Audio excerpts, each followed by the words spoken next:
Welcome to Sloppy Spoilers with your host, DT2.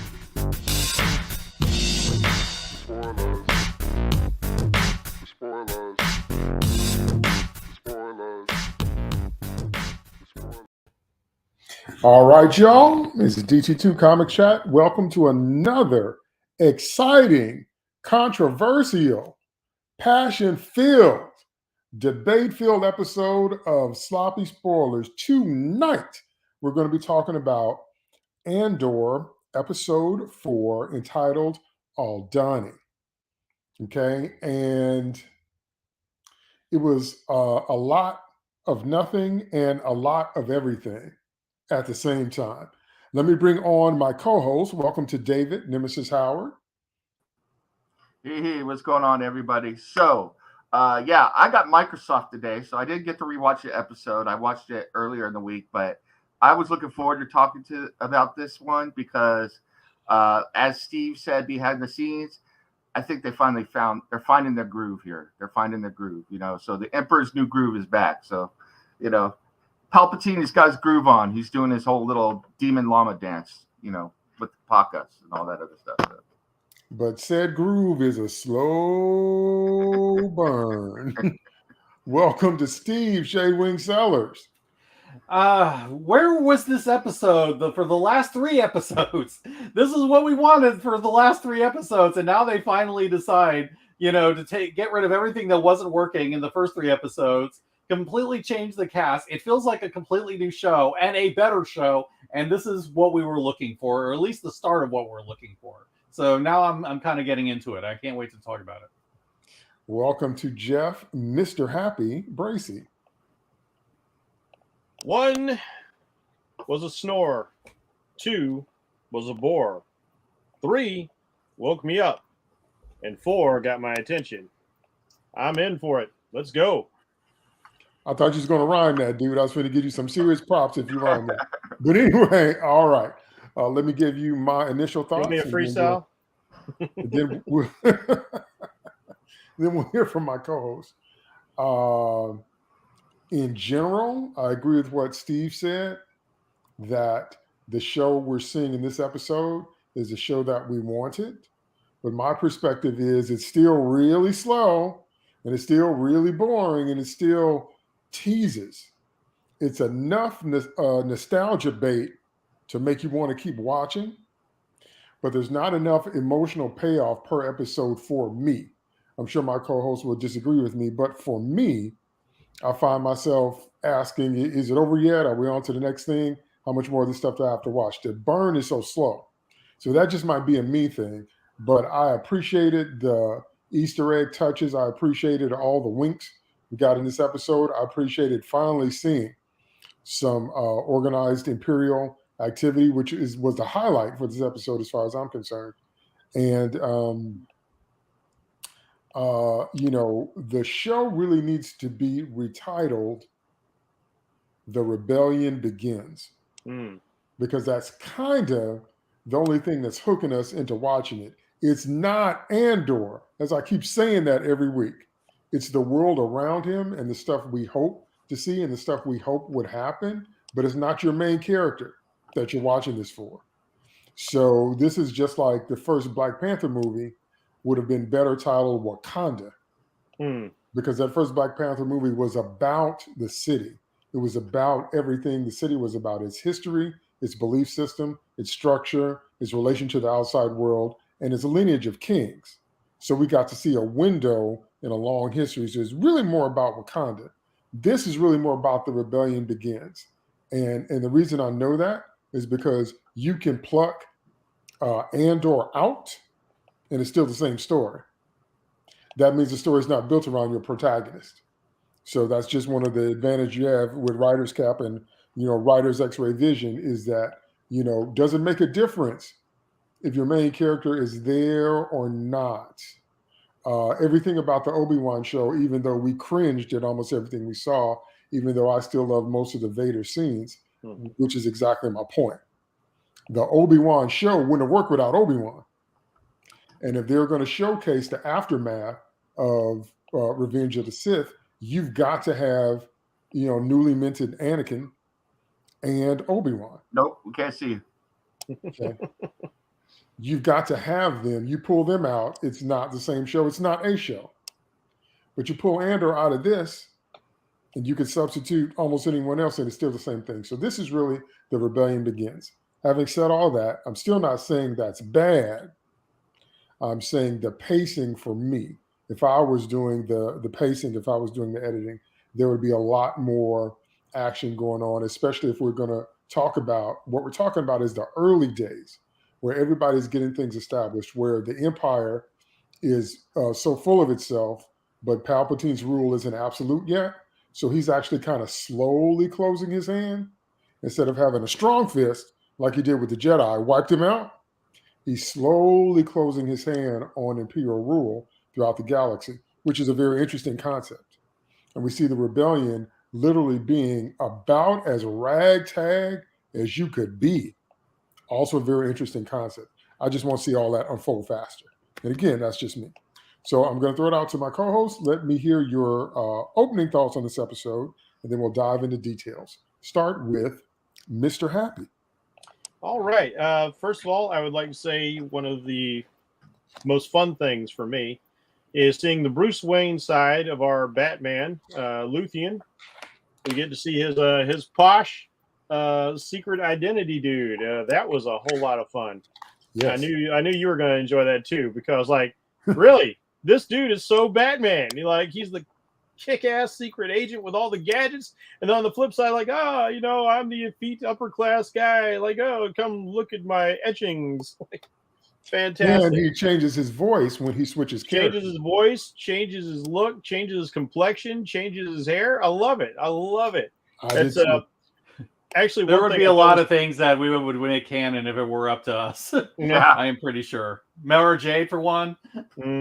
One thing that I found kind of funny is I like the fact that his hairstyle reminded me of Sheev Palpatine in the early days of his reign in the Senate, before he got all grizzle faced. So I was like, that was probably I thought that was kind of a neat thing. That's that might be a popular style when a guy rises to power, you kind of affect that. You get a little bit of the Hunger Games kind of thing going on in Coruscant. It's all about prestige and privilege and power and what you can do with it and who you're rubbing the elbows with. So I enjoyed all of that stuff. And I did there were parts of it. They're definitely, is it wrong? That's funny. There are parts of the thing that I do wish had gone a little bit faster, like DT. I'm okay with the slow burn, but the slower parts of the show were more interesting to me when they actually got into the they got rid of the bickering phase. They need to get past that a little bit faster and getting to the heist planning, because I like a good heist movie. And so I like seeing little models and people are playing out their strategies and they're butting heads over how best to accomplish the job. Either they're meshing really well about how to address the job. Oh, thank you very much for that. So yeah, there are some slow movements, but there's plenty of good stuff in here to keep me going. I enjoyed the episode a great deal. Okay, just to make some quick comments, and then I'm going to throw it to Nims. First of all, I thought it was just going to be Rogue One Begins. I thought it was going to be the prequel to the prequel, which is kind of how they build it, but it's really more the Rebellion Begins, which is cool. And again, fun to watch. And as to the question he posed about the Yuzhan Vong, well, remember, the narrative was they didn't have a history, they didn't have a template, they had nothing to pull from. Yeah. They declared the extended universe not canon. They just wiped out all of Timothy Zahn's amazing work, and Timothy Zahn almost single-handedly kept Star Wars relevant. Yes. Between the movies and after the trilogies and all that. And they just they just threw all that out. And then when all their stuff didn't work, then they started pulling from the very history that they said they didn't have and they didn't need. I don't think there's any almost about it. I think that's very clearly yanking it in there. That's right. Well, y'all said two separate things, but I agree with both of them. Nim said Zahn saved it, and Jeff said they're just pulling from stuff that was created.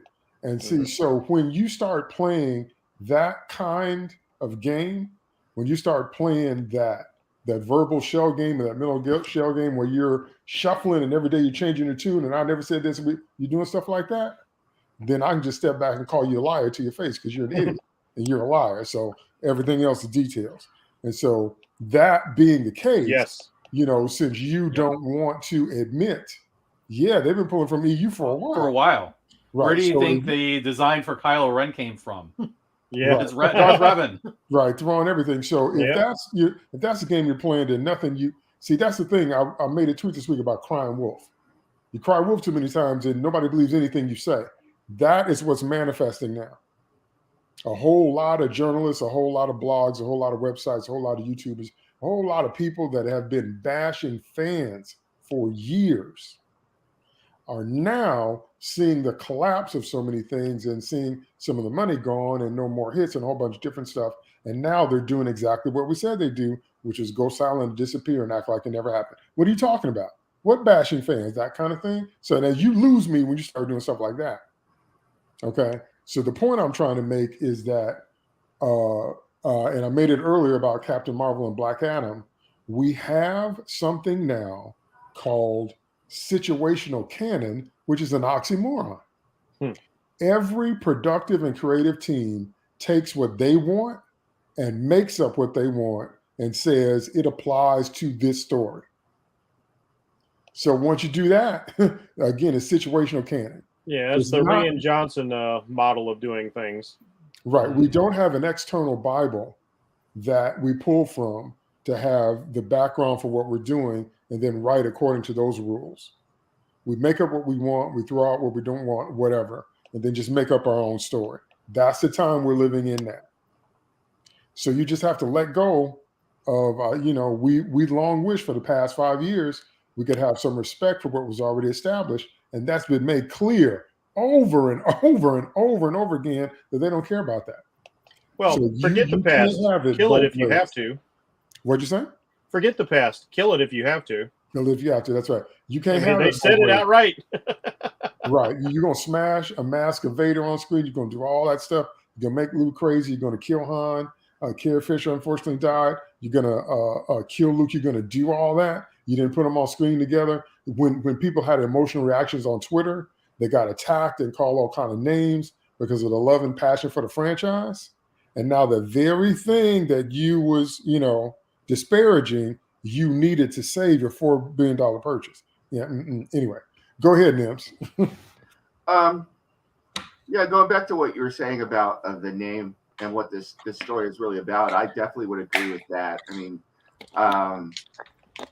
this really is a show about the coalescence of the rebellion against the Empire, the infancy of the rebellion, and I think that's a great show to have. I think that's a show that can run multiple seasons. Yeah. I don't think you needed to tie it into Cassian Andor. Now, Cassian Andor could show up because he's going to be part of it. I could see him popping up as a character, and that's fine. Just same way that Saw Gerrera is going to pop up. I just gave away that I did watch a little bit ahead because episode 4 did. Well, they name dropped him this episode. Yeah. Yes, they did. Yeah, but they're talking about other people, but we saw Mon Mothma in this episode. Mm-hmm. Yes. So that's huge. It was, and to be honest with you, you're absolutely right. It was a slow burn. It was a very slow burn. But you know what? I dig these kinds of shows as well. This is something completely different. When we got to Coruscant and we saw the political maneuverings and we saw that Mon Mothma is under a huge amount of danger in her own way, and so is Luthien. That's some compelling stuff as well. But they're not who the show is named after, but they're an integral part of the show, which is why it should be called, like you said, Birth of the Rebellion or whatever it is you want to call it. The last thing I'll say, so we can get into the scenes, is that I think you can see when you get great actors and some great material, the performances you could get out of people is amazing. And you see that in, I forget his name, the guy who plays Luthien. Stellan Skarsgård. Yes. Yeah. Skarsgård. And there was one particular moment that I wanted to highlight, and then I'll let DT move on to Steve, which was when he lands on Coruscant and he is switching faces, he's switching personas, and he puts on the wig, and suddenly he gets a feat. Yeah, you talk about that little moment where he's practicing, getting into it. Yeah, and his smile, and he's putting on the jewelry and everything, and it's a completely different person. And here I was watching this. I'm not an actor, never done any acting, but I was looking at that. I was like, that's something actors should study right there, because that was incredible. I'd say that's absolutely amazing. That's a very easy thing. I'd say that was a very easy thing for him to do, because as an actor, you do practice being the character. You know, you practice in front of your mirror, you practice with your friends, you practice with your fellow actors. You build in your mind a history for a character. If you're, obviously he's living a double life, so he's got that built in. But yeah, like watching him get into that, I've seen and I've done those acting exercises myself. I was like, that is so hot seeing that, like seeing him do that. And from a writing perspective, because I know that was written in there, and then it was highlighted and enhanced even more by the performance. But from a writing perspective, for us to be able to look at that and now understand how much stress that is, because he's got to play a character. Because I think the real Luthien is the Luthien that went out there to be casting Andor. Yeah. And he's got to play this character 24/7. Well, while there's people around that are out there to kill him. So Bruce Wayne is the mask. Yeah. So I thought that was absolutely brilliant.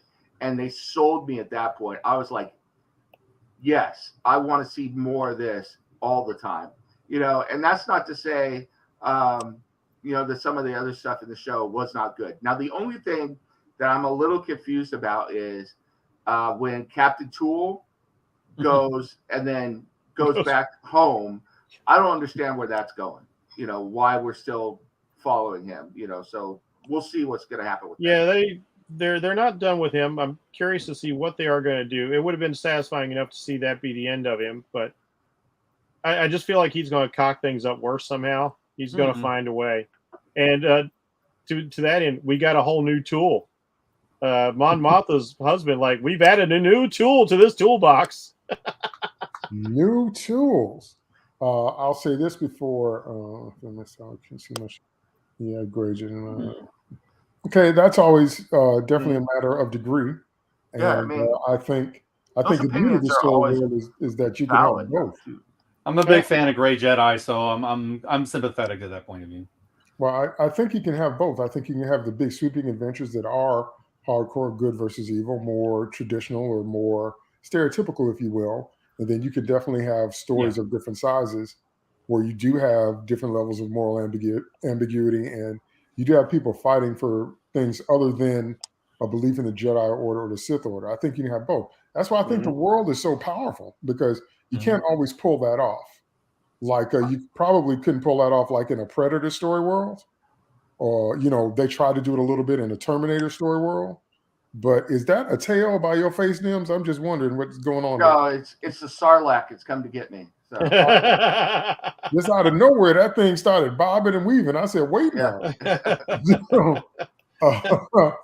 But one more thing before I throw it to Steve. And call pest control for those Sarlaccs. Yeah.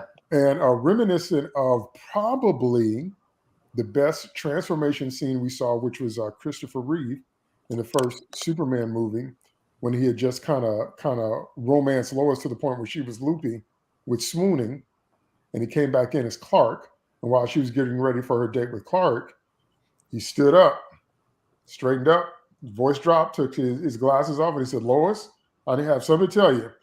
Well, that kind of thing was brilliant. It was brilliant. So it reminded me of that. And also my favorite Kevin Conroy scene in the animated series is something's going down and there's trouble. And somebody says to Bruce Wayne, said, "Mr. Wayne, you need to stay put." And he says, "Stay put? I don't think so." I love it. Okay, anyway, Steve, go ahead. Opening thoughts. I'm geeking out. Okay. So when I kind of started with this, my whole thinking is this is almost an entirely different show than the first 3 episodes, like an entirely new show. And I think the way to approach this is to point out what's not in this episode. There's nothing of Ferrix.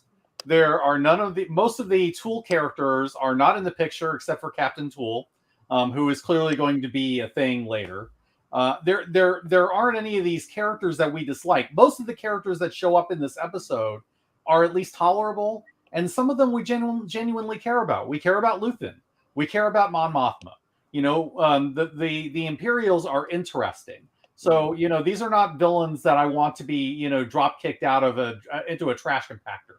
Like with the Tool Brigade. These are not annoying characters. These are people you want to spend time with and learn more about. And that's really interesting. There are things that are happening. There is a mission.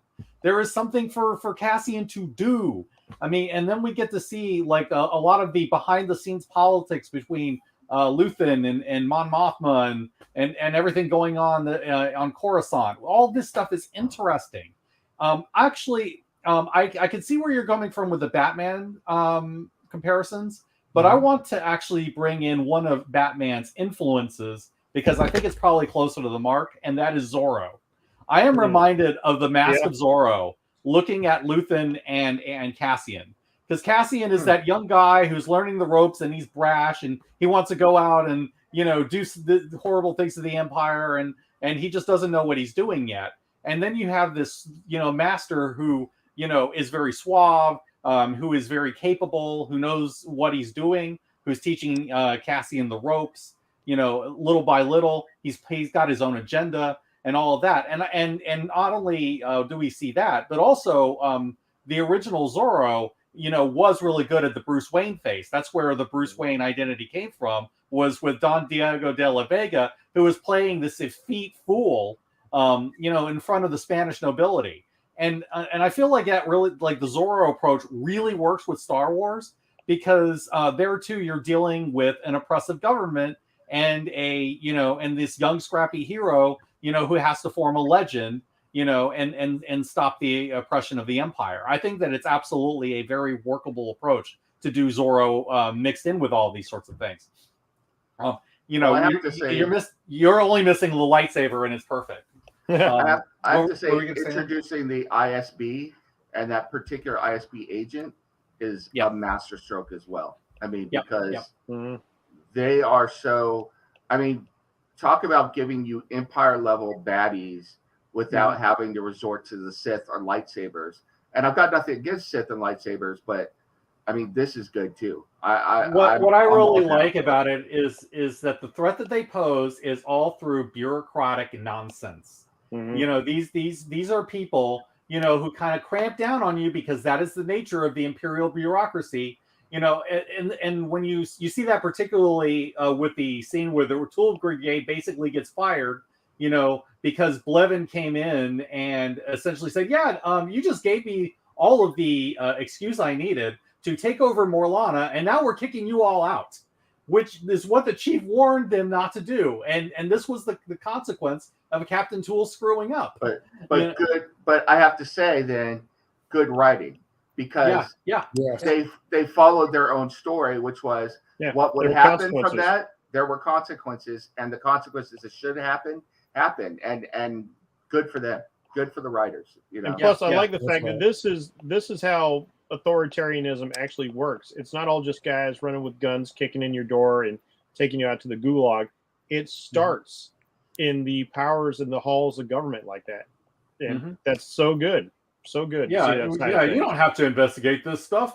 You have to give me something more before I let you get in on this person's jurisdiction. So you see all these jurisdictional fights, and a lot of it is just the banality of evil, really. And I find that really interesting. These guys are not trying to do evil; they're trying to do their job. It's just that the people they're working for are evil. And I find that really interesting.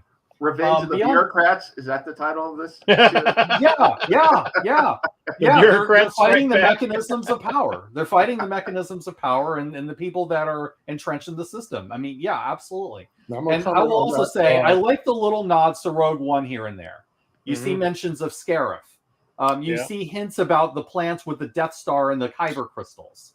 All these little things. Yeah, it's a little bit of Birth of the Rebellion, but I think at this point what we're talking about is the transition from the start of the Empire up to the beginning of the New Hope, where they gradually dismantle the Imperial Senate and they start, using the governors to crack down. And this is where we start seeing the Senate, gradually getting edged out by the Empire and the Imperial apparatus behind the scenes. So this does make sense. I could absolutely see the Imperial power growing gradually. And I think all of this coincides as well with Rebels, which showed around a similar time frame from a more local perspective. But here we're starting to see the larger galactic political scale of it now that we see what Mon Mothma is doing, and we see what all these people in the ISB are doing. And I think that that's really interesting stuff. Okay, now Steve brings out a good point there. That point being that we have both far back camera panning and up close camera shots in terms of the development of the story. We're both getting to see a little bit larger scope of what's actually happening in the galaxy, and then we're seeing very personalized stories about what things are happening behind the scenes and on the ground level with all the players in the game that we already know. That's not easy to pull off. That part is interesting as well. So taking it from the top, this episode opens right where the last one closes, and we see Cassian and Luthen basically in his ship, and surprise, surprise, he's got hyperdrive. And I always love that effect. Every time I see somebody going to light speed, I love it. No exception here.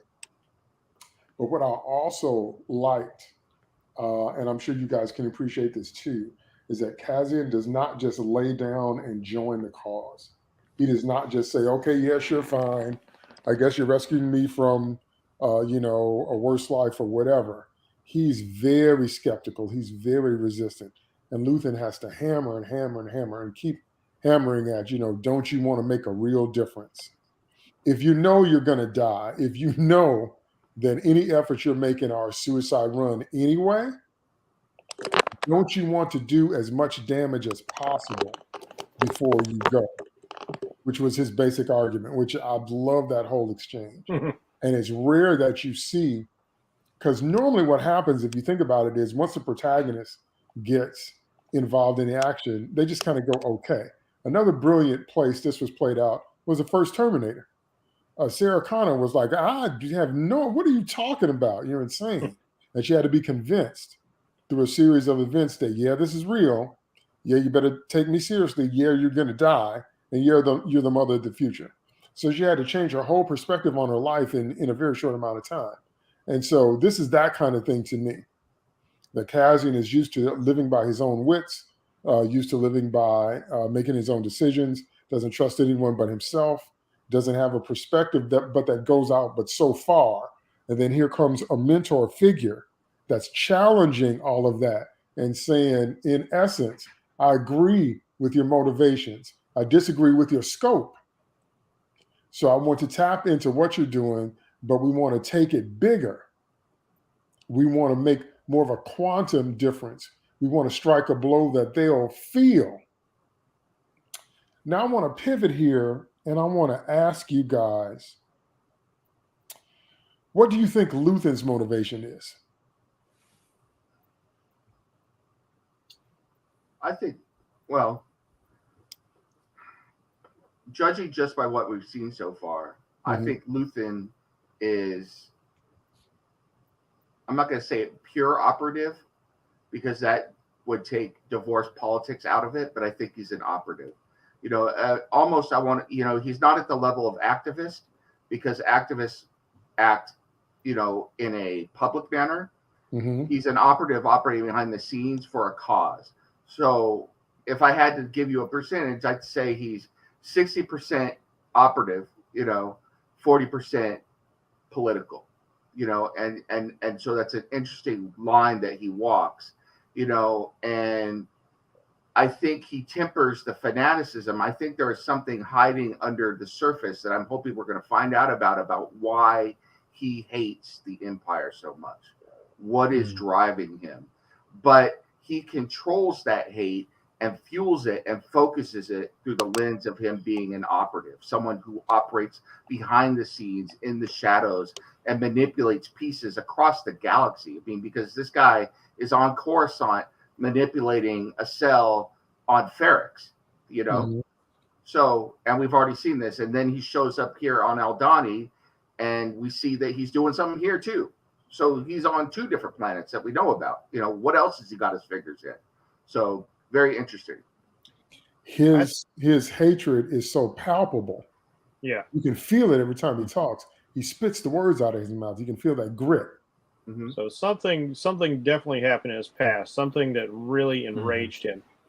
I can't help but wonder if he was a part of the Clone Wars, and that maybe he witnessed, he understood too late, like everybody else, what was happening, and he realized the big showy battles, the open displays of force, is not what brought down the Empire. It was the guy behind the scenes, the man behind the curtain, the shadowy force in the dark that slowly creeped in and took everything over. So I think he's kind of being the Palpatine of the Resistance, if you will. He's moving things around on a much smaller scale, and he's willing to do it with whatever he has, which isn't a whole lot, as we find out. I will say he's completely motivated to do this. One of the things I'm getting from Luthen and from the other rebels now that we've seen, so Mon Mothma and then Vel that we meet, who comes and picks up Cassian and all the other stuff, reminds me of a quote, ironically enough, from Benjamin Franklin about rebellions.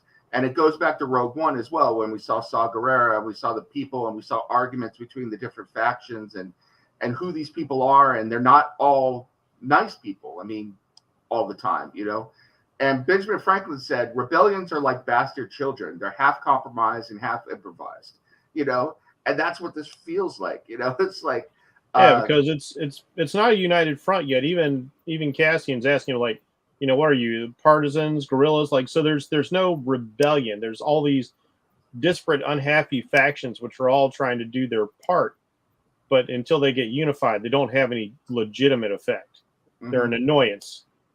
Yeah. Because Mon Mothma hasn't yet taken the leadership of the Rebel Alliance. So, Steve, what do you think about Luthen's motivations then? I will say I agree with all that. The one thing that I would mainly add is I think he sees something in Cassian that reflects himself, and I think that's why he chose him.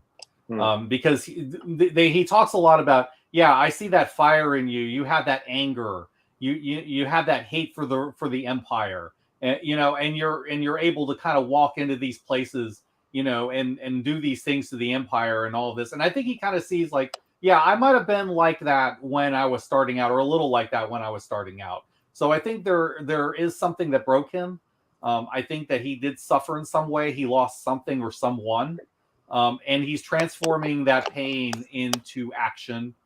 He is using that to destroy the Empire, who he blames for whatever happened to him, or whatever happened to whoever was close to him that maybe he lost. There's usually something like that involved.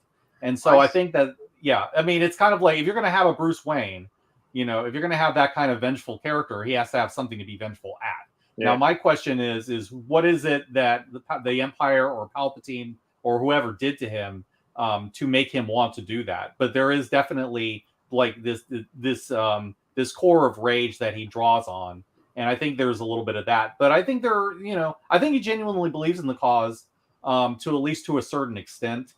He's going to make sacrifices for it, because that's just the guy he is. I mean, he plays games with people, he manipulates people on his own side, even, tells them, what to say and how much, he wants to make sure that the appearance of things is the way he wants them to be. And, he doesn't care who he tramples on the way to get there. I mean, that whole fight that he had with Vel at the beginning, like you see the jaws really snap.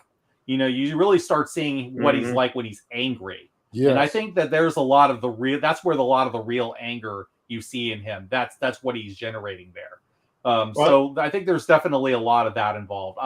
I'm curious as to his backstory. I'm hoping it's nothing too obvious, but at the same time, I really feel like there is a like of a Bruce Wayne type tragedy involved. Related to the Empire.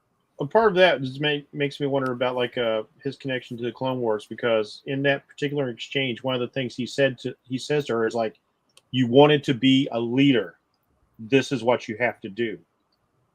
Sometimes you're going to have to lie. Sometimes you're going to have to sacrifice. You're going to have to make the tough call. You're going to have to send people into positions that are going to get them killed. All that's implied if it's not stated outright. and he's letting her know, it's like, this is what you wanted, and now you've got it. So and he has real he's training. had that experience. Yeah. Yeah. He has real training. Maybe he was in Republic intelligence. Yeah. Like back when they were the Republic. I see it a little bit different though, because I look at Luthien as, like I said, I see 40% that he's a believer, and I think that he connects with Cassian then and wants to bring him over to the rebellion in the political side. But I think the man is a real operator, and I think that a large part of what he's doing here is also I think even the majority of what he's doing here is transactional. And I flash forward to how Cassian kills a guy who is his informant at one point to get him out of the way, and it's like I get that same kind of feeling. Can't let that guy get captured by the Empire. Yeah, bro. I think the operative side of Luthien looks at Cassian right now really as an asset, but it's transactional. Yeah. Remember, like one of the key uses points everybody. he made. He's like, he's good. He knows all these languages. He can fly. He's not afraid to kill. He made sure to add that in. So, yeah, all of that intrigue, like I said, leads up to making it interesting to see Luther's motivation as it plays out. And I agree with Jeff completely. I love the leadership speeches. I love the leadership speeches because it was really pressing the point home, as you guys said when we first meet him, that he's a pro. He's been in this for a while. He understands the price you have to pay for rebellion, for war, for leadership. It personally always amazes me, people that don't. I don't know if that's innate or I don't know if that's trained. But every time I'm watching any type of situation like this, any type of sci-fi or fantasy, but particularly zombie apocalypses, there are always a large swath of people that don't understand the situation that they're in. And those are the people that are going to die first because they're trying to use a set of rules that don't apply. I think that's a question of kind of nature. Like, when things are good, we get complacent. But thankfully, there are always going to be enough people who kind of know what the deal is who will take the lead and hopefully get us out of it. That reminds me of that Zack Snyder movie that we reviewed, Steve. I don't remember what. Oh, God, that horrible. Yeah, that movie sucked. God, that movie was awful. And his daughter should have died like 100 times. Screw her. Yeah. There's that. Okay. It was dumb. It was dumb fun. And so what I also, which is a good transition to what I want to say next, what I also really loved was we get to meet Star Wars Galadriel straight from the Rings of Power. So we're coming over and Luthen is saying, I never said I was in charge or whatever. Then here she comes and I'm like, yeah, okay, whatever. But he still barks at her and tells her that she needs to get in check and she needs to accept what's going on and that he's right. And look at me when I'm talking to you. I think that was my favorite line. So she may be in charge of the little unit that they have, over the river and through the woods and to grandmama's house we go. She may be in charge of them people, but Luthen still got some unshakable authority in the situation and he knows it and she knows it. So once we meet Star Wars Galadriel, which is actually Vel, and then we see kind of what she's about, we also see Cassian not trust her at all. And he's nitpicking upon the conditions he was told that he accepted the deal for. And he's not happy with that, and she's not happy with them. So they're an unlikely couple, but they have to adjust to the situation. And then when she brings him back to home base, that everybody's freaking out. It's like, who is this guy? And we're about to launch, and you're plugging in somebody new. And I know you guys did mention the Kyber crystal. That was also one of my favorite moments because it was a nod to the main Star Wars story or the things that we know or, what Kyber crystals represent and what they can. Another connection to Rogue One as well. So that was really nice. Yeah, it was really, really good. And I really thought about Luke's first lightsaber when I saw that shock of blue in the crystal. I was like, see, because I firmly believe that lightsabers should be balanced in such a way that only Force users can use them. I know that other people can use them, but to get the most out of them, I think you need to be a Force sensitive to be able to use it, honestly. But again, that's just me. And so then when we see this kind of ragtag, because we're going to get to the ISB in a minute, I'm not skipping them because it's my favorite part. But when we get to the ragtag kind of group, it reminded me a little bit of what's her name from Wheel of Time? Moiraine. Oh. The main character, the main little girl. Oh, Gwen. That's the Gwen? one who was the Guardian or whatever. Yeah, I know who you're talking Are about. you talking about the girl that got pushed into the water? Yeah. Yeah, that was a Gwen, right? Oh, that was a Gwen. Gwen. Yeah, Yeah, right. And so she's making with the medicine, and she's talking about the supplies, and she's looking at him like he's crazy, and their whole flow has been interrupted by the inclusion of this new player. Now, along those lines, I'd like to ask our two military veterans, what do you do when someone new is introduced to your unit at the last minute, and you know it's go time, and you know the operation has to be tight, and now you got new guy problems? What do you do with that, Bracey and Nims? You want to go first, or shall I? Okay. I haven't had the command training that Nims has, so I'll go with the soldier perspective on that. So the thing is, like, you've trained, you've prepared. Everybody knows their place. Everybody knows their job. You are a team. You have forged a bond that you know is going to be required for you to survive, as well as succeed in your mission. And now all of a sudden, you've got somebody new to deal with who has a very limited amount of time to get up to spec, and that gives you concerns. That makes everybody worry. You're like, we had a plan, we had a thing going, everybody knows their job in place, and now we don't know it. Okay, I mean, you say this guy is good. Nobody's going to feel good about that. Nobody is going to feel good about that. Not going into a dangerous situation. But if you're a good soldier and you trust your command, you deal with it. You try and integrate them as best you can. You try and get them up to speed, and you try and drive on for the mission. You got no choice, really. If they're sending you out, you're going out, prepped or not. If it's go time, it's go time. Okay. Nims, what do you think? Yeah, I mean, if someone new transferred in under my command, I mean, there's going to be a lot of bitching and moaning, and it's going to really affect effectiveness. It's like one of the things you want to avoid before you're going to get deployed is changing anything. At a certain point, the roster should be locked down because Jeff's idea, or Jeff's put it out there, that it's a team that what the other guy's going to do before you do it. It's like any sports team. So if you bring another person in there, the timing gets all thrown off. Not only that, you learn that this person is going to have your back, that if you expose yourself in a certain way, someone's going to be covering your six. Well, with this new guy, and usually you call him, just like you would call somebody a RIMF. Well, these would be the NFG, so a RIMF is a rear echelon mother effer, and a new FG is the new effing guy, so. And I mean, you're just like, you don't know what this guy is going to do. You don't know if he's going to have your six. You don't know if he's going to have your back. You don't know if when you zig, he's going to zag. So as a leader, you got to bring them in. You're going to have to type down all that grumbling, but at the same time, you got to allow a little of it because it's got to get out. If it doesn't, it becomes a pressure cooker. Then somebody's going to get in a fight or something. You're going to have to. All of a sudden, you've got all sorts of X factors that you've got to handle as a leader. And it is going to be a pressure cooker. Some people are going to be suspicious. Other people are going to want to haze the new guy. That's always a big thing because you're coming into a new situation. You're not part of the group. So you got to be made to feel part of the group by going through, what other people have gone through. Just a whole host of stuff that causes problems. And right before you're going on a big mission like this, so a special ops thing, that makes it like 10 times worse. Because those guys are legitimately family. Not to say that other military units aren't family, but these people have been living together for 6 months, training for one single thing, and then you're going to bring a new guy in. Yeah, he's the NFG for sure. Everybody can look at that, but like the boys are going to test you. They're going to test you because they want to test your character. They want to test your mettle.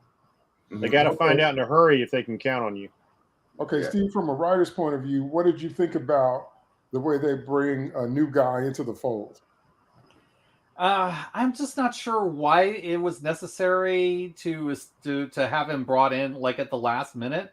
I mean, how far we know that Luthien really is very good at having these long range plans that happen to come together. So it's like, okay, how were you really planning on rushing Cassian out dropping him on this planet with only like a few days to spare, I'm not sure like how much sense that makes when you really think about it. I mean, I guess there could have been a situation where he was forced to expedite it and we just don't know about it, I suppose. But it just seemed a little strange to me. But I think once he, yeah, go ahead. Just real quick to add on that, I got the impression that this plan was always flawed. They had a hole in it, and they were Luthien says, I came here to shut you down until I found this guy. Yeah, they needed an asset, and obviously they hadn't been able to find an asset to this point. They must have needed a pilot, like that. That seems like what they were mainly looking for, is somebody that they could, drive that. What would they call a roto? Yeah, and that had the language skills and had the fighting skills. And so just like, but they were really ready to go out there and do that without him. That they would have all died. I am pretty sure and I think Luthen maybe saw that, but yeah, it is. I don't know. I will agree with Steve's point, because like, it's not like the Death Star is getting ready to blow up a planet. It's like, well, you're going to get their payroll, and I understand, you can stop things from being funded, which will slow down a lot of things. But this doesn't seem like the sort of thing to throw people at last minute. That seems like, an operation that could wait for another day. So maybe he'll reveal in the next episode. They needed to wait until that event that they talked about, like with the Crystal Rain thing. That seems to be the reason why they chose that day. Okay, but it seems like a regular thing with that planet. So why not wait until the next cycle and then use the time to train and then steal the payroll? I don't get it. Yeah, I guess they decided they couldn't wait another 3 years, though, for whatever reason. Yeah, I guess maybe not. Yeah, 3 years is a while. I mean, it did seem it did make sense to me, because I could see you putting all of those other people in place and getting them trained up on something. And then you're looking for the proverbial pro from Dover who's going to fill those last holes for you. But then, months go by. I mean, you put these guys in place over 6 months. You think you're going to find this guy, and you're looking and looking and looking. You don't find him. So Luthien did say, I was coming to shut you down. And then suddenly he gets an off message from Ferrix, and he looks into this person, Cassian Andor, and goes, hey, this may be my solution. And, thinking about it, Luthien was just hitting up Mon Mothma for fun. So I guess he's like, she can't do it. I have to have this to continue to fund my operations. Yeah. So that does sound like this is a guy who's been in the intelligence business for a while, because this is the kind of stuff that people that are pros would know how to do. Find alternative sources of funding, mainly by raiding the bad guys and doing it in a way that leaves their hands clean. So it could be a certain amount of that. What I did find, more plausible was the way that the group was struggling to include Cassian, and because everybody's suspicious of him, he's suspicious of everybody. Vel, is certainly not happy with the situation, and she's kind of caught in the middle because she can't mention that Luthen even exists to any of these people, but at the same time, she's got to, assuage all these people and say, this is the solution. This guy's going to help us, work everything out. It'll be okay. Those are difficult dynamics to manage. And I think that kind of papered things over. Like, even if some of the things about the setup, kind of raise your eyebrows a little bit, I feel like, the character dynamics within the squad kind of made up for that, because that did seem logical to me. See, I thought that the character dynamics of the squad also made a lot of sense, because you saw the different kind of people who are drawn to the rebellion, and they all had different reasons for being there and different levels of belief. I mean, they went from being committed to being, I guess I'm here because I'm more likely than not don't like the Empire, to the one dude who might as well have had. The dude that was asleep. The idealistic kid who's like all about it. He's a true believer, man. Yeah, and he's writing manifestos and stuff, So I thought that was good. Well, he's going to be shot first. Probably. When I'm looking at the tall guy that is in disagreement with Vel, and he keeps calling her out and different kind of stuff, I'm a firm believer in there are things that are experienced on different levels. And there's no way you can understand or relate to certain things unless you've been there. And I know that makes people very, very angry. It made me angry when I was a child until I grew up.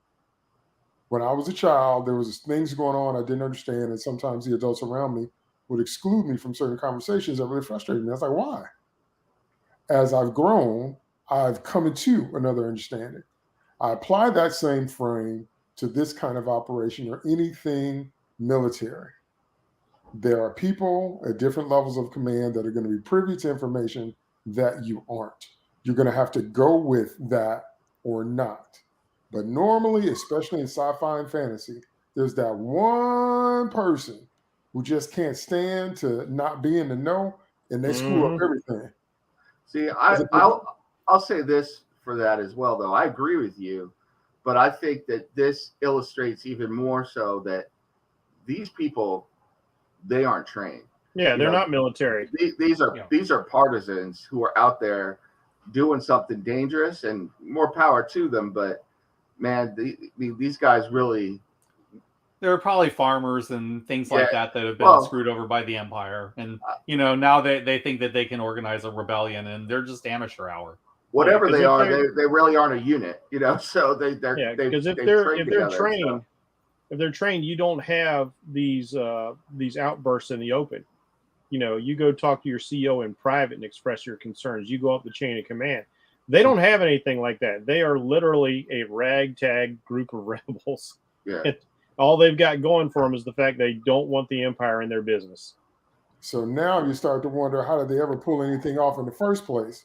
But we know that was because of Luke and the Force. Okay, now, speaking of tools, we meet the International Tool Board, also known as the Imperial Security Bureau. And for many, many good shows, there's a scene that's the scene. It's the pivotal scene in the episode. It's the centerpiece of the episode. And for me, it was the Imperial Security Board scenes. I loved them. I loved every moment of them. I wanted more because I was like, could y'all be any more toolish? The level of toolosity is about to break the tool needle. It's like Harbor Freight in here. Right. And everybody, just worried about themselves. And so we meet, let me get her name right. I think it's Dedra. And basically, she tries the same flex. It's Dedra. She tries the same flex the Captain Tool said in the first place. She gets wind of the stuff happening and like, well, I need to go check it out. Well, this is in my jurisdiction. Well, I lost, the piece of equipment, blah, blah, blah. Just getting her feathers all in a kerfuffle. But meanwhile, we got another guy that looks like Palpatine, if you know this, which I really like that. But he sounded a little bit more like Tarkin, and I kind of like that. Yeah. And I love his speech in terms of his metaphor and his outlook about what we're surgeons. Right. We're healthcare providers. And what we do is we sniff out the germs and we sniff out the dissonance and we sniff out anything that might break the harmony of our newly growing empire. I love that. That's someone that is completely sold out to their philosophy. And someone that understands it what's neat about that is it actually reflects the chiefs of the Rent-A-Cops, what he was saying to his own little sub-tool. It's a reflection of that, but on a much grander scale. Much greater scale, that's right. But he was chastising all of them during the whole scene because it was clear to him that you don't get it. You think this is about you and your little career advancement and your little ideas and your little individual flexes and your name and your glory. Like, you don't get it. You don't even know what it is that we do here. And that's great. It was great. It was great. It was a situation of the big dog putting the pups in check. I loved it. I loved every minute of it. And so what's really funny to me, like I said, is that the toolage continues. Star Wars, the tool continues. And so Dedra gets the same thing stuck on her car about, we have to check this out. And I lost this equipment and it's in my jurisdiction. And they won't let it go. So they all have like this bulldog approach to losing that piece of equipment. And we're going to fix it all that. And Big Papa is like, y'all don't get it. Sit down. I'll get you. And then we have, I forgot his name. Then we have Black Guy Tool, who's telling all the little tools, you didn't know what you were doing, but now you messed up enough. Huh? Instead of Lando, we can call him Tooldo.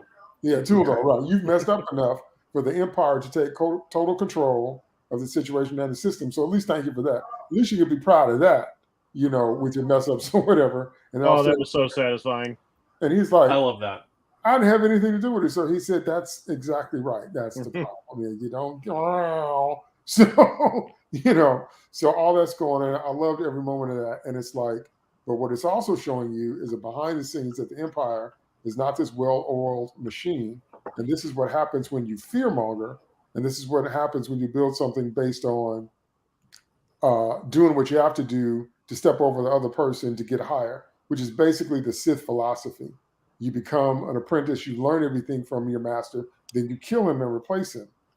But for some reason, you don't get that when you get an apprentice, they're going to do the same thing to you. I still can't figure that out. The philosophy, because it always creates a stronger Sith, because you have the rule of two: one to hold power, one to crave it.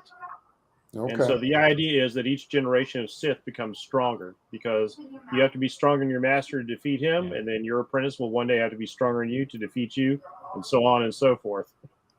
I guess I just go somewhere and get me some bubble gum and watch some TV. I don't need all I'll be fine. But anyway. I saw Deirdre a little differently than you did in this aspect that I love the ISB as well. And I think one of the cool things is that, to use a cliche quote or a cliche term, it was almost like they were displaying the banality of evil. It was like they are so buttoned up and so boring and so by the book and so evil because that's what they're doing. I mean, they're just evil in their banality. The thing that I thought was interesting about Deirdre is they brought her in from a different division for the express purpose of being someone outside. She was formerly in enforcement. Yeah. And so she has got that almost like bulldog type thing where she believes in her gut that there's something more going on through the theft of this simple equipment. And all of these bean counters and the banality, it's almost like you got to I respect her to a certain extent, but I'm looking at her going, if not for this woman, the rebellion might have been able to operate for years under the radar. But like, she's sniffing this out. It's very similar to the situation with Count Dooku, which you have to get into the expanded material to understand that he became a master fencer because fencing had fallen out of vogue. As far as the Jedi knew, the Sith had been gone for 1,000 years, but he felt the Sith out there, and he was ready for some one-on-one or one-on multiple lightsaber combat, and he was so aggressive into that he fell to the dark side because of that, especially after the failure of Geonosis when so many Jedi got killed. It's like, I can't. Tales of the Jedi adds a little bit to that, where he says to Qui-Gon, "Yeah, I've warned for years about the coming darkness." So he's been looking actively for the Sith for years. And then I guess he found him when he met Palpatine. So I feel like that's with Deirdre because she is a woman of action. She's come from this action field. She's come from enforcement. She's used to like sending dudes out to like crackheads and bust kneecaps and throw dudes in jail. That's where she's coming from. I think the thing with her, and I'm curious to see how she handles it, is that she's pulling on threads. But at the same time, you have to operate within the parameters of whatever group you're in. And you are not in enforcement anymore. You are now among a whole you're in a whole different ocean, and unlike she's definitely having to find her place here. Yeah, she's not a small fish in a big ocean like Bix was, but it's a different ocean. And she got to get used to that. And she got her butt slapped a little bit because she stepped out of line. Well, I will say, I also like the subtle thing they did here because Disney likes to push a lot of the rah girl boss stuff, and they do show in a satisfyingly palpable way that the Empire itself is a bit sexist. It's a bit misogynist. They say we're trying out some new things. Like, you've proven yourself. That's why you're here. And, might not be fair that you guys struggle a little bit more, but allow that to make you better and stronger. So, Boss Man gives her props, but he's also got reminders like, you're not the standard. Like, look around. It's a sausage fest in here. Don't mess it up for yourself and people coming behind you as well. Like, there are no that's always been the Empire. There are no Deveronians, none of that. They're all humans. Thrawn, they almost all look the same. Yeah, Thrawn is the big Thrawn's the big outlier when it comes to the Empire. Like, they almost never take aliens. Yeah. The Imperial Sausage Bureau. The Imperial ISP. sausage roll. Oh my goodness! Well, remember that the Now with tacos. oh my God! Oh no! Remember that the We're off emperor the has air. a bias against non-humanoid species. Mm-hmm. Remember that the emperor always likes more humanoid than not, so he's got that kind of thing going on. So yeah, but those inner dynamics are really, really important because it's, you know, they may believe that that's the best way to run your unit. Everybody hungry, everybody fighting, everybody trying to scramble to get higher. That might make you improve, but that can backfire so quickly. I've look always at Admiral wondered Ozzel. about. I've always wondered about that bias against non-humanoid species from Palpatine. Mhm. And honestly, to be perfectly honest with you, at the risk of having more stories with Well, it Jar just feels Jar like in the it, Empire was I always wonder if based it's on. because I wonder if it's because he's from Naboo, and the Naboo and the Gungans had such a bad relationship, and there's some. If there's Well, keep in mind that I don't know. I his just always figured George. his first apprentice was from Dathomir. I don't know. Maybe he had bad experiences with Maul and just decided aliens weren't worth it after that. His master was a Mun and all that, but clearly Lucas, you know, he's basing them off of you know, the Nazi regime of World War II. So, you know, I think the Aryan supremacy. His force control is iffy with non-humanoid species. Yeah, you can't count on that. That's for sure. Yeah, I think that his force control has an easier time for him using the kind of dark force power he's using to influence people. Works easier on humanoid species. That's been proven over and over again. Mm-hmm. But when you're dealing with a non-humanoid species, you never know. With Toydarians, you know, the force doesn't work on them at all. Yeah, the Hutts. You know, right with the Hutts, and so that kind of thing. And so with him being the kind of the power-hungry despot that he is, I just think, you know, it's harder for him to do the things he wants to do if he can't force cheat. See, I prefer to think that all these bad stuff happened because of Jar Jar Binks. That's what I prefer. It's Jar Jar's fault somehow. Well, he did give supreme executive power to the Chancellor. Yeah, that's true. Yeah, you know, both Jar Jar and Padme changed the world with one vote. I move for a vote of no confidence in Chancellor Valorum, and Terrence Stamp just sit right on down. Now they will elect the new Chancellor. Oh, okay. Terrence Stamp should have remembered he was Zod, and everybody needs to bow before Zod. Right, he should have said, y'all better kneel before Valorum. But anyway, so it's a good segue into the other pivotal and incredibly fun to see character in this episode, which was, of course, Mon Mothma. And we're seeing kind of Mon Mothma begins, the rebellion begins, and really like the actress. I really incredible. Yeah. Genevieve Riley's very good. Yeah. I like the look. I like her voice delivery in terms of her cadence, and she really made me believe she was that character. But as soon as she got home, we saw she was married to Namor. She's married to the next tool. Right. I'm like, is this Tool Incorporated? And so he comes in and he's like, you know, and I heard you had a present for me. And she's like, you know, that's still pending. You don't tell me what to do. And you're inviting all these people. But here's the thing for me. I'm really going to try not to rant, but I do not guarantee I won't. Here's the thing for me. The most amazing part for me is that you have no idea who your wife is. Yeah. So your Tool response is to fill the dining hall with a bunch of people that hate her, that antagonize her, that fight against her every move. And she's looking and she's like, people he calls fun, unlike I'm sorry. I'm just going to put it out there. I'm not even going to beat around the bush. That dude is a passive aggressive cuck. That's what he is. So. Okay. Yeah. Okay. That minimum an imperial sympathizer. A lot. Yeah. Saying that would explain a lot, because I'm like, wait. And see, the other thing is, and this goes back to my earlier point. This is what happens when you play 5D chess. If you play a 5D chess, but you have people close to you that don't know that's what you're doing or don't know how to do that, they're not going to get it. And her husband doesn't get that she's trying, and we see it in the scene with Luthen, where Luthen drops the Bruce Wayne act and goes back to being Batman. his voice cadence changes and his register drops, and they're arguing about money. And he's like, you can't, not support me now. And she's like, I can't move money like I used to. This whole embezzling thing, this whole shifting funds was cool, but now the Empire is tightening its grip because Palpatine's closing his hands slowly over all the star systems. And she's like, they're watching me now. I got people on me now. I'm being tailed now. And so moving got a new driver. Right. So diverting large sums of money for unknown causes is not as easy as it used to be. See, that was so real.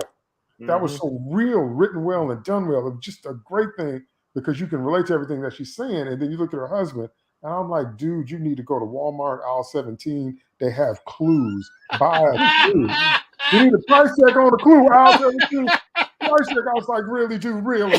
Well, not only that, this dude's going to end up dead or betraying her or both. That's my prediction. She mentions at one point that this guy was part of an Empire Legion. I mean, this guy's been an Imperial officer or something. I mean, this guy, it made me really simple. I mean, not that I didn't like Mon Mothma before, but she was always kind of a character that was up here above all of us, But now I'm watching this, I really sympathize with her. But now we're really starting to get her story. Yeah, your family, you have let your family basically hate you in service to this rebellion. I've only seen you for one episode. And Namor here doesn't even have Tim the Toolman's tool sense to know what his wife's up to. Well, I didn't call him Namor. I'll be honest, I flashed all the way back to 16 Candles. I was like, man, Mon Mothma married a bohunk. So right. See, that's what I mean when I say this marriage is a fast track to divorce. Yeah, at least it wasn't long duck dong. How deep the rabbit hole goes in that scene, because how can you not know? See, I maintain that anyone that knew you or loved you would not surround you with a house full of people that are against you. I don't even understand the basis of that thought. You have to be on another vibrational plane. No, that's just pure antipathy. Like, you really, it's a marriage in name only at this point, obviously. That's right. Which makes me wonder about his origins, which is why I personally never buy that opposites attract crap. I don't even know where that came from. What if it's a political marriage? I think that's what I think it is. Maybe, I think he has no respect for. I don't think he likes the fact that his wife has more power than he does. I mean, I just think it's like you just check them all off. He's like right down the list. He's a Hall of Fame asshole, from start to finish. So right, I'm saying Hall of Fame. It's not even a lack of respect for her. That's a symptom. It's a lack of understanding. It's complete antipathy. And I'm like, no, dude, no, you don't fill your house and your food table with that your wife is fighting against. I've seen married couples like that who are still together for who knows what reason. But that's what I'm trying to say. I don't understand it. Yeah, they play this game though where they continuously viciously snipe at each other. It's why are you doing this? Just get out of it. Get on my soapbox for a second, but I'll tell you right now, you want to, too often we talk about this all the time. You want to write about the problems of a woman, a powerful woman, and make it believable but not preachy. Here's the way to do it. She's dealing with shit that I'm just like, I want to go in there and slap the shit out of her. You're not alone. Well, since you brought that up, I must say that one of the things I like the most about the Star Wars saga in general is the way, if you look at all the lead women except Admiral Gender Studies, and we're not counting, but if you look at Mon Mothma, Padme, and Leia, they all knew how to fight, both with a blaster and with a Senate vote. And I love that about them. I love that they know how to finesse, that they know how to politic, and they know how to, get a blaster gun and hold their own. Leia was good for that. So was Padme. But I like the way you can see the balance in these women. You can see them understanding that there's a time I got to grab the blaster and run down the hallway, but there's a time when I need to negotiate. And Padme is one of the few characters who had a clue from the jump after the first movie. Now, in Phantom Menace, she didn't know what was going on. As soon as Attack of the Clones hit, Padme understood. He's like, wait a minute. We've been saying we've been fighting for freedom, but I'm seeing something different. We've been saying that this is about democracy, but I'm seeing something different. and she was talking to Anakin about it right in the midst of their falling in love thing. So Padme got the vibe of what Palpatine was doing once he got in power. And I think, in all fairness to her love for her people and her youth may have blinded her in that first movie. Mm-hmm. By the second movie, Padme was right in the groove with what was going on, and she was trying to figure out ways to stop it.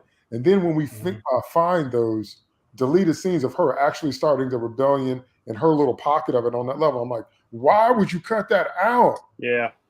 So central to the She does get a lot of really good scenes in the Clone Wars animated series as well. I mean, she's a very big part of the political side of it. And there are whole episodes really focusing on her and the Senate that are really, really good. So, I mean, I love Padme because of all those things. Have the opposite trajectory, because when we meet her, she's finesse and he's muscle. Then he eventually becomes more political as he understands it, but then he brings it back down and makes it personal again when he meets Luke. It's really something. Yeah.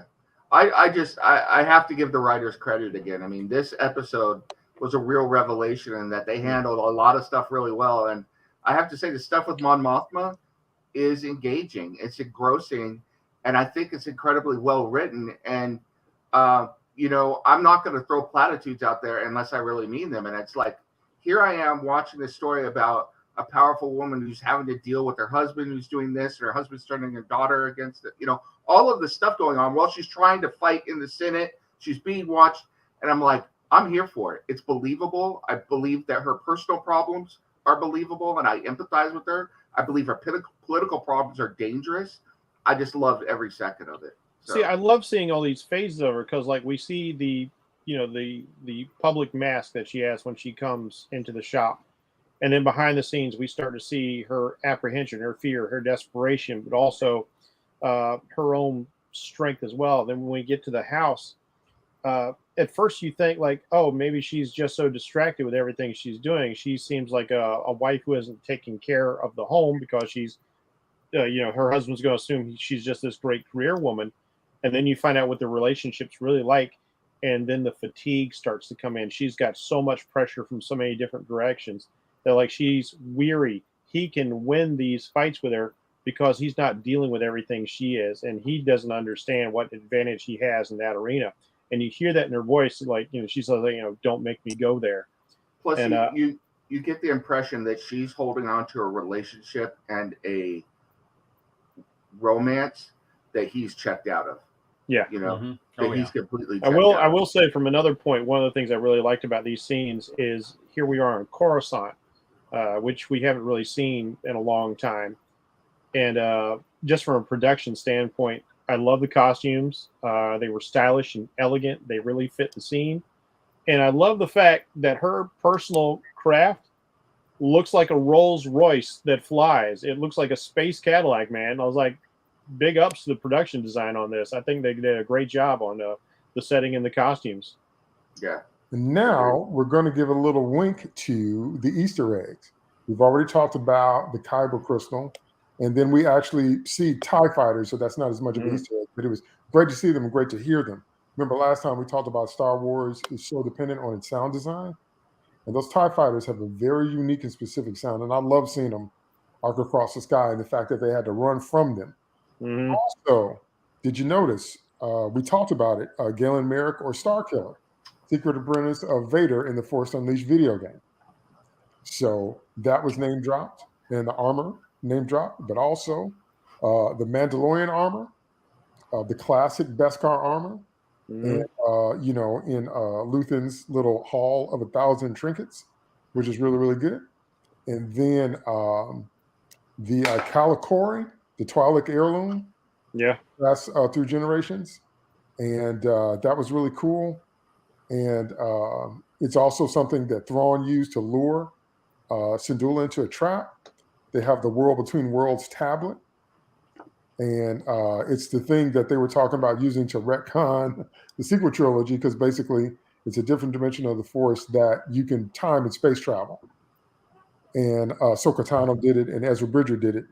But the thing where you can change reality or jump realities, that's one of those kind of, Deus Ex Machina things. You can kind of make it do kind of like a Guardian of Forever for Star Wars. Star Trek. I mean, from Star Trek, but I mean, the Guardian Forever in the Star Wars world. I mean, the world between worlds thing. So that was there. And so again, it's those kinds of touches where you're respecting and honoring the lore, man, that just makes the fans of all the different incarnations of Star Wars just enjoy it more. I mean, there's no way you don't enjoy stuff like that if you know anything about any of the different places they pull it from. Go ahead. I got to jump in real quick. I got to give a little pushback because there's another episode that came out on Disney Plus around the same time. It got a lot of pushback from people like us. And they told us all a bunch of people who don't want to see female characters or strong female characters or whatever. It's like, we love all this. We love what Mon Mothma's done. They're being respectful here. Yeah, it was a slow burn. We had criticisms, but they weren't the same kind of criticisms. And now that this show has found its stride, we're right there with you. We still got criticisms, but they're honest criticisms. But we're enjoying what we're seeing. And then you have given us some depth of character, specifically with Mon Mothma. I mean, I just can't say enough. And we're right there with you. We're seeing what you're putting down, Well, remember, I told you, I reject the language of the oppressor at the door. And so if you want to listen to them, or I don't mean you, Nims, I mean a person wants to listen to them, that's on them. But when people come to the door calling you names, everything that happens after that is your fault. Yeah. I'm just saying. No, I got you. They came to the door accusing you of stuff, and you're this, and you're this, and you're that. And my response to that is, really? So let's review. You're saying that a 40-plus year franchise has been successful since the late 70s is doing it wrong, and that the people involved in it hate strong women when one of the first characters we meet is Leia. And everybody that knew Leia and Carrie loved Leia and Carrie. So you making up stuff. And Plus, see, that's where, I don't think you have to slap us in the face with stuff either. It's like you don't have to have, She-Hulk say, these men are evil. It's like, look, just put it out there. It's like we're sitting there. We can pick up on it. Well, it's like I said with the scene in the ISB. I thought that was handled excellently. Yeah, it got a point across. They wanted to get a point. It got a point across that they wanted to get across, and it came out as sounding real, not preachy. That was good writing right there. And I guarantee you that 95% of guys that watch this show and see the Hall of Fame asshole Bohunk want to go in and knock this dude the F out because he's a jerk. He's just a complete jerk, and we all know it. And he's clueless. And the other lie that was a foundation, because we were talking earlier about some things. The other lies is foundation about us not liking strong female characters, and we can go all the way back to Linda Carter's Wonder Woman. We can talk about Joanna Cameron's Isis, Ripley, Sarah Connor. It's a lie. It's always been a lie, which is why I don't entertain it. Hell, I mean, you ain't coming with facts and truth. And I'll go further back. I loved watching the Bionic Woman as much as I did the Bionic Man way back in the day. Jamie Summers, that's right. So, I was going to say Barbarella, but I watched Barbarella for a whole host of reasons. Charlie's Angels, dude. I was all about some Charlie's Angels. So none of that is true. That's number one. Number two, I knew in the late 90s or early 2000s, when people started using the phrase don't hate, stop hating, don't be a hater. As soon as I heard that, I'm like, we're in trouble. Because what they're trying to say is they're trying to take away your right to disagree. So what has happened is now people say that any criticism or any disagreement is synonymous with hatred. I said, no, they're not. You use words, you don't know what they mean. Disagreement is not hatred. Criticism, constructive criticism is not hatred. Sometimes, as we have said many times, it is in fact because we love these characters in these story worlds so much, and we love excellence as creators ourselves, that we have criticisms. And many times our criticisms is so we can learn. So I reject the language of the press. All that what they said. I got a quote from the jump. I got to quote a guy named DT. He said, "Sometimes you learn more from reading a bad story than you do a good one." From Alan Moore. Okay, yes. But I saw that put out there by you, but okay. So I, it didn't even register to me as I'm watching this episode. What registered to me the most was that it's the side characters that are the best ones. Yep. Luthen, the ISB, and everybody involved with it, and Mon Mothma. were all the highlights, were all the characters to watch. And I'm if like, they wanted to make a Luthen show, I would watch it. that's Do you right. realize that? Do you realize we keep seeing this again and again? Where like they create things like Harley Quinn or Obi-Wan or Book of Boba Fett. All these recent shows keep coming out, and we're always more interested in the side characters than whoever's supposed to be the main draw. On this one, I will say I'm not going to give them a pass. I'm not doing that. But I will say I think that the reason, and this is me guessing here, but I think it makes sense. The reason they called this show Andor is because I think they incorrectly assumed that it would bring more eyes to the show if they called it Andor after a character that we know, rather than just calling it Birth of an Empire or the Rebellion, Probably so, or whatever it is, which is what this show is. And I don't think that's true. I think that if you marketed right, you probably would have got a ton of fans in here. Well, after this episode, I can say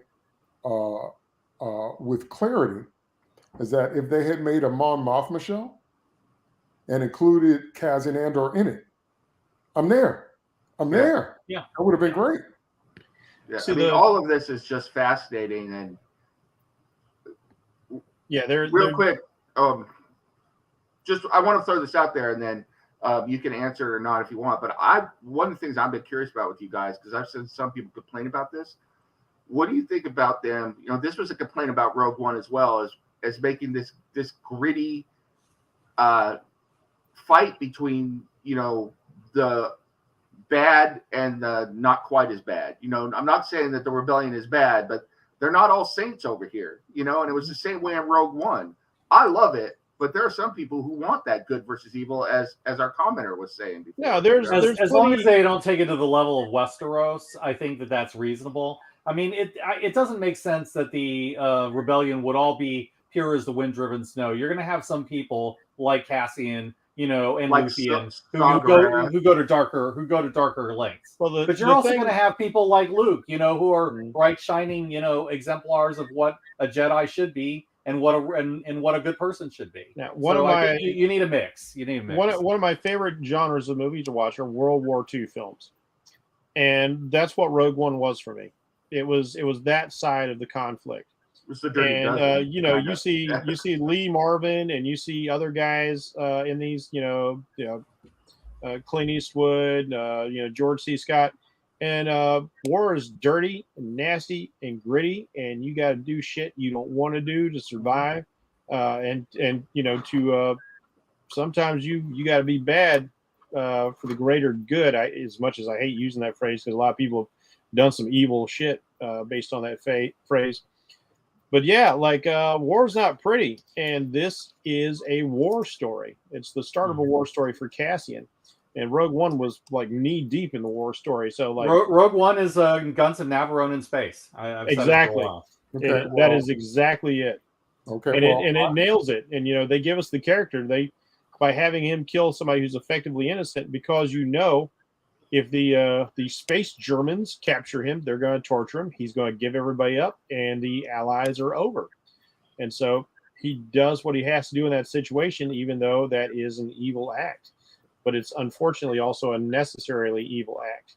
So yeah, I'm down for the gritty Star Wars. I like seeing these other sides of Star Wars. It doesn't always have to be space wizards and laser swords. That's why I was hoping Mando works, because it's a cool space western.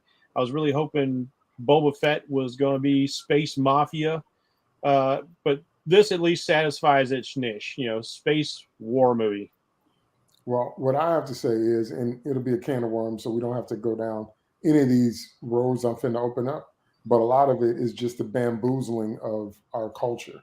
It's people just been bamboozled. They put images in entertainment, and then they train your brain to think a certain way that is contrary to the way life actually is. And the way life actually is what you guys just said. Life is a mix. Life is a mix of ups and downs, hills and valleys, good and evil, and every notch on the spectrum in between, not just the poles, not just the extremes, one. Number two, when people are talking about good, they mean their version of good. That always amazes me. When somebody said, well, it's not perfect, I'm like, you ain't seen perfect, you ain't been perfect. What you talking about? What you mean is a point of view, Anakin. Right. Yeah. Right. What you mean is your version. That's all you mean. And people are willing to die on the hill of it's supposed to go the way I think it should go, or else burn it all. Okay. That's not the way life works. Life is a mix of things, whether you like it or not. And if you want to see that in action, all you have to do is see the way you come into life. What are you doing to your mom trying to get out of her? What does that do to her? Sometimes they die. Should women start getting pregnant altogether because some women have died in childbirth? Birth is messy. When you come out, you don't look like nothing nobody want to look at. They got to clean you up. All the pus, all the placenta, all the blue. They got to suck the mucus out your nose. They got to hit you behind to make you scream, make you breathe. Your You got eyes, the you cone got head. peeling eyes. Right. Yeah, Your the skull, cone you got- That's how you come in this world, blessed near killing your mama and looking like something unrecognizable. You have to grow to so that's what I mean when I say that's that fairy tale movie thing that they've trained you to think. Luke Skywalker, these tropes, these stereotypes, going all the way back to John Wayne, rugged, all American, all that different kind of stuff. They trained you to think that way. That ain't the way life works. Okay, life has a bunch of stuff in it. The same God that made the butterfly made the bullfrog. You just gonna have to deal with that. Okay, it's not all pretty. The same nature that houses the eagle houses the vulture. Okay, it's not all pretty. There are some creatures that eat death. They're the death squad. They eat carrion, lice, mice, rats, ravens, crows, vultures. They eat death. The Okay, same God that made the Bracy made the Howard. So so And then you have the Yeah, I got questions about that. So the vulture is not going to be on the presidential seal. The vulture is not going to be on the dollar bill. That's for eagles, okay? But the sky is made up of more birds than the eagle. See, so anyway, like I told you, it's a can of worms. But it's the bamboozling of the culture to make you think in those extremes, make you think in those tropes, maybe make you think that everybody's an either or. And no, they're not. Everybody's a mix of a whole bunch of different things. And if you ever realize that you didn't invent the human soul, maybe you can understand that you don't get to define it. It's not your invention. So that's why people are always surprised and they say stuff like, "You got such a baby face. That don't mean you can't be evil." So anyway, I told you that's a can of worms. But that's my take on it. When people are complaining about stuff like that, I'm like, you want white hats and black hats. I get it. I get that you want that because you've been trained to think that way. But when writers dare to show you some gray, everybody's gonna have a different response to that. That's just life on Earth. It was like that before you came out your mama's womb. It's gonna be like that when we put you in the ground. It's gonna survive you. Do you ever think about that? All the stuff that you think is right or wrong gonna still be here when you die. So maybe your moral perspective ain't the center of the universe. Okay? And with that, I'm going to throw it out to my co-host for final thoughts before we wrap this one up. So anything we didn't cover, throw it out now. Anything else you guys wanted to touch on? All right, this is going to sound weird. I actually don't like the name Andor for a completely different reason. I understand why they did it because this is branding. You're bringing it from Rogue One into this. This is a character that people like, and you want that recognition. It's going to bring more people in. It's like, oh yeah, let's learn more about Cassian, his backstory, all this sort of stuff. I don't like the name Andor because normally Star Wars is very good with naming characters. They've got some great names, like Luke Skywalker was formerly a Star Killer in the first draft of things. Han Solo signifies that he's this lone wolf kind of character. Just some really cool names going on through, like Darth Vader, Mace Windu. The names go on and on and on. Like Count Dooku, his name is a variation of a word that means poison in Japanese. So there's all. And these it's also based on the fact that he used to play Dracula. Yeah. So there's all these great naming conventions, and I think Cassian Andor is not a bad name, but as a name for a show, it's too close to Endor. So every time I see Andor, I keep thinking a planet is going to be the central location.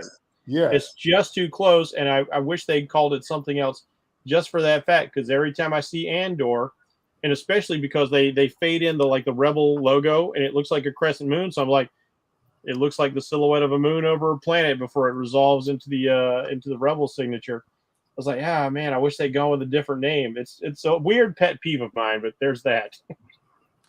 Yeah, I I'll agree. mention a couple of things. One is something that I forgot, which is we have no flashbacks in this episode. And that is Yes. part of the reason it's so much better. You don't get any of these, weird flashbacks that you don't understand because it's no subtitles and they're speaking Canary. There's none of that. I think that's part of another thing that I forgot to mention, and that's another reason why this show has suddenly gotten better with the transition, because now they're focusing on what's happening now, and what's happening now is way more interesting than whatever Andor Cassian was doing before he got there. The other thing I want to mention is I actually like Captain Tool's mother. Why do I like Captain Tool's mother? Because the first thing he does after coming home is slap him in the face.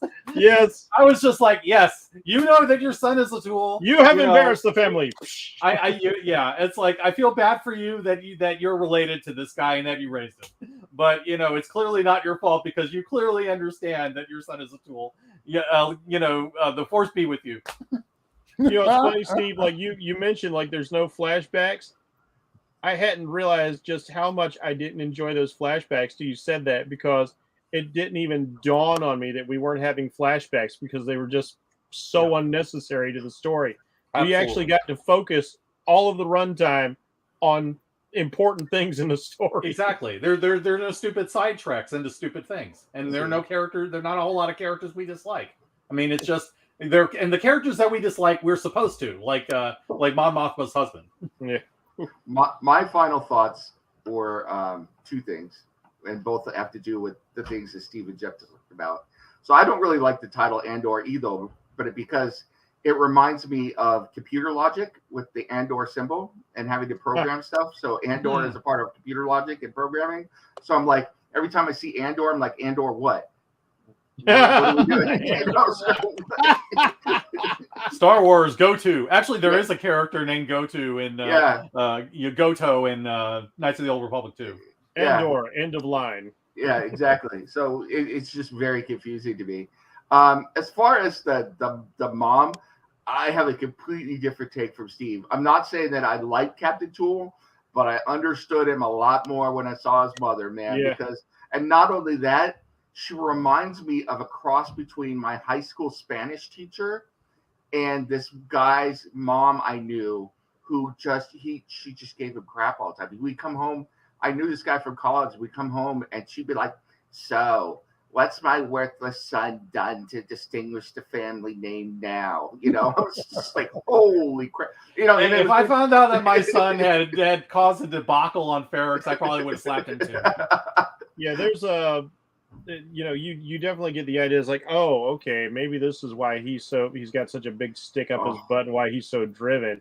Yeah. And getting a little insight into that home life. There's this wonderful guy who does I can't remember his name right now. This Asian kid who does these YouTube shorts, and so many of them are about his stereotypical version of his dad tearing him down because Asians are supposed to be superior. He's like, oh yeah, I was like, let's see a report card. He's like, oh yeah, I got A in English, A in this, A, like I got a B+ in math. They go, what? How could you get a B+ in math? You are Asian. I am going to have to cause you emotional damage now. Oh no, not that parents. that meme. Emotional damage. Yeah, look up emotional damage. I'm sure you'll find this guy's TikToks and YouTube's hilarious. No, I've seen that meme many times, but holy cow, it's still funny when you say it. Okay. See, we joke about that with my daughter. My daughter report card came in. She got all A+ and got 1 A. We're like, that's it. You're grounded. Yeah. That's it. You underachiever. Yes. So. Is she an underachiever? Yeah. No. She's a good kid. So, good kid. So but she makes cookies for her dad, so knows how to work it. Oh yeah. Daddy, feeling snackish? Yes, I am. Daddy-daughter thing. So in conclusion, I think we're all in agreement that this episode was the best that we've seen so far. We're invested now, which is really, really good. And we've got more than one character that we want to follow, some new, some old, younger versions of established characters. We're getting with this episode, we're getting a really believable look. If you suspend your disbelief to get in the story world, we're getting a really believable look what the early days of the Empire establishment and the rebellion would look like, how people will be dealing with that on a very real basis. We're getting military strategy, we're getting intrigue, we're getting a very clear setup for high tech versus ragtag. I'm still waiting to see what they're going to do. And this is all new. We've never seen most of this stuff before at all. I'm like, yeah, this is fun. Why can't it always be like this? Why wasn't it like this in episode 1? Yeah. And my complaint last time about how it didn't feel enough about Star Wars is assuaged with the appearance of TIE fighters, the Kyber crystals, Mon Mothma herself, and the Imperial, Tool Security Board, and everything that they're, because every encounter with the Empire we've seen, the sausage board. So it's fun to see like these different divisions too. Like in Star Wars, we've seen the black dress uniforms, the green dress uniforms. With Krennic, we saw some of the guys in the white dress uniforms. Like seeing these different divisions within the Empire, it's like we're getting so many fun layers. We're getting all this extra story, all this world building in the Star Wars universe. Just when you think you really know what's going on, and you've seen it all, if you've been into all the EU stuff. There's still so much we can get, and so it's very exciting to see all this. Yeah, it is. Yeah, layers is the right word, because in the movies we have much more of a focus on what the Empire can do. Mm-hmm. In this show, we see much more about what the Empire believes, and that's very, very interesting to see their philosophical values, and that not all of them believe it, and not all of them believe it on the same level. And they don't always have the easiest time, corralling their forces, and all that's very, very interesting. So at this point, I'm really glad we hung in there. I hope I don't eat those words later, but I'm really glad we hung in there up in this point to see this, because this is really, even though it was a bit of a slow burn, and even though Andor does definitely sound like a planet, not a person, and even though he's the least interesting person in the mix, there's enough there now for us to want to see how it plays out and see where it goes and get the questions that they've set up answered. So we're, anticipating the next episode, and we're just going to see how it plays out. And I just hope it doesn't crap out. I hope it doesn't get to the last minute and then just do something that's, totally emotionally unsatisfying, because we've had enough of that. I hope showrunners realize that we as fans have had enough of coming to the conclusion of a series and just being totally disappointed. So hopefully that doesn't happen here. So I want to thank my co-host for talking about this incredible episode. Thank you so much, Nims. Oh, absolutely. I really like this.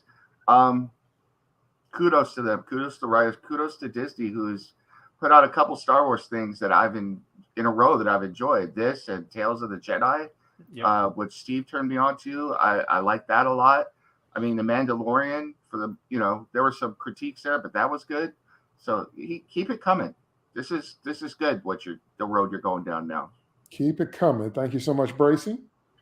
I had perhaps the most hope for this show after the disappointment of Book of Boba Fett and Obi-Wan, because the people who made Rogue One were in charge of doing this. So that gave me a spark of hope. In the first 2 episodes, I was like really questioning whether or not I want to keep going, but I am so glad to see it is built to something, and that you've got my attention, and I'm on board now. Keep up the good work, guys.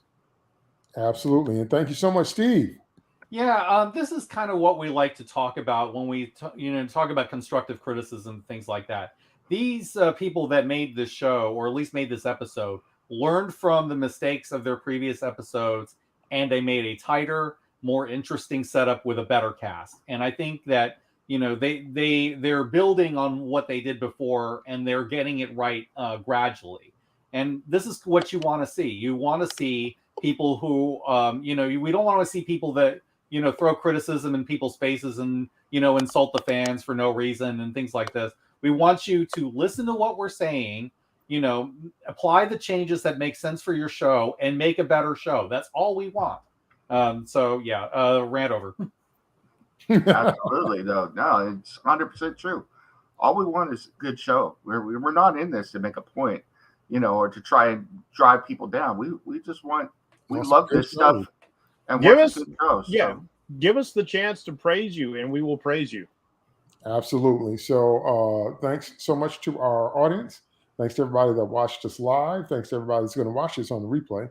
Don't forget to check out our other shows on Comic Crusaders and United Capes Podcast Network, because we literally have something for everybody. They just gave you a month and a half of Halloween reviews, Halloween movies. We're giving One you more to go. And one more. We're giving you another bonus one this Friday. One more to go. And Cinema we've got Crusaders. We're doing John Carpenter's Vampires. So based on the book Jimmy with the Woods. same name. And then we've got creator episodes, and then we've got lots of retro episodes, and we have these kind of reviews of the shows that are out now that we're doing. So we've got something for everybody. So subscribe to our channel and check out every episode. Now I'm going to ask Nemesis to give us a plug for our project, Blood World. Sure. Real quick before I do that, I do want to say, everybody go check out Comic Crusaders. I did a review on something a little bit different. My daughter and I got to spend a few months going through a cookbook based on recipes, dessert recipes from anime. So we created a bunch of recipes. Oh, so that's what that was. Yeah. And I reviewed the cookbook, and it's out there. You can check it out. So it's really cool. Food X. Yeah. So that said, Blood World is coming along real well from Ring Cross Press. We are getting artwork starting to come in. We are paying for artwork. Yes, we do pay. And everything is just looking good, man. And we are less than 90 days away from the launch. Man, time is flying by, but I am so excited. I know all these guys are excited. We are seeing this art come in. I think you guys are going to really love it. Really, really love it. It is on point, and I'm just ready to share it with all of you. And things are coming together fast. So, yeah, go check us out, raincrosspress.com. You can get a link on our Twitter feed at raincrosspress for our pre-launch page on Indiegogo. And the big thing is, everybody who signs up for our notifications in our newsletter early, when we fulfill, you will get a free piece of digital art from us, whether you buy anything or not. So and we can't wait for you guys to see this, because we are loving making it. And we're sure that you're going to love to read it. And with that note, we will see you next time. Me and this crew will see you the next time on the next episode of Sloppy Spoilers.